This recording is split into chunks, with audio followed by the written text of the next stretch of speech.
ನಿಮಗೆ ಹೇಗಿರ್ತದಪ್ಪ ವಾರದ ಆದಿಯಲ್ಲಿ ಅಂತಂದರೆ, ಧೈರ್ಯ, ಸಾಹಸ, ಸಮಾಧಾನ, ಬಂಧು ಮಿತ್ರರೊಂದಿಗೆ ಶುಭ ಫಲ ಇವೆಲ್ಲ ಚೆನ್ನಾಗಿದೆ.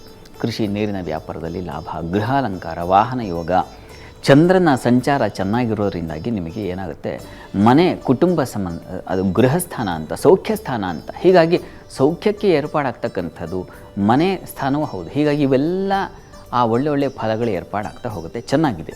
ಆದರೆ ವೃತ್ತಿಯಲ್ಲಿ ಮಾತ್ರ ಸ್ವಲ್ಪ ಕಿರಿಕಿರಿ ಇರ್ತದೆ. ಅದು ಯಾಕೆಂದರೆ ಮಾಂದಿ ಸೋಮವಾರ ಮಂಗಳವಾರದ ಮಟ್ಟಿಗೆ ನಿಮಗೆ ಪ್ರೆಷರ್ ಹೇಗಿರ್ತದೆ ಅಂದರೆ ತಲೆ ಸಿಡಿದು ಹೋಗುತ್ತೆ, ಆ ಮಟ್ಟಿಗಿನ ಪ್ರೆಷರ್ ಇರ್ತದೆ. ಇದನ್ನು ನಾನು ಇಲ್ಲಿ ಬರೆದಿಲ್ಲ, ಆದರೆ ಅದ್ರ ಕಡೆ ಗಮನ ಇರಲಿ. ಗಣಪತಿ ಸನ್ನಿಧಾನಕ್ಕೆ ಹೋಗಿ ನೀವು ಕೆಲಸಕ್ಕೆ ಹೋಗಿ, ನಾಳೆ ನಾಡಿದ್ದು 2 ದಿನ ಮಾತ್ರ, ಆಮೇಲೆ ಉಳಿದಾಗ ನೋಡೋಣ. ಆ ಫಲ ಚೆನ್ನಾಗಿದೆ ಅಂತ ಒಟ್ಟಾರೆ ತುಂಬ ಹೆಚ್ಚಿನ ಶುಭ ಫಲ ಕಾಣ್ತೀರ, ಗಾಬರಿ ಮಾಡ್ಕೋಬೇಡಿ.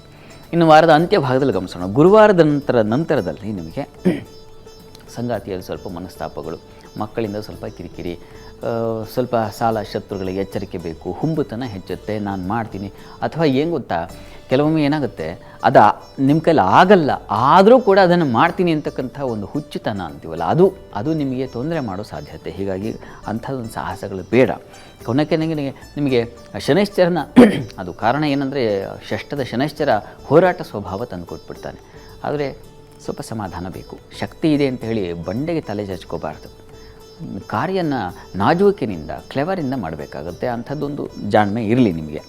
ಪ್ರಾರ್ಥನೆಗೆ ಏನಪ್ಪ ಮಾಡೋದು ಅಂತಂದರೆ, ತುಲಾರಾಶಿಯವರು ವಿಷ್ಣು ಸನ್ನಿಧಾನಕ್ಕೆ ಎಳ್ಳು ಸಮರ್ಪಣೆ ಮಾಡಿ, ಅದು ತುಂಬ ಸಹಾಯ ಮಾಡುತ್ತೆ.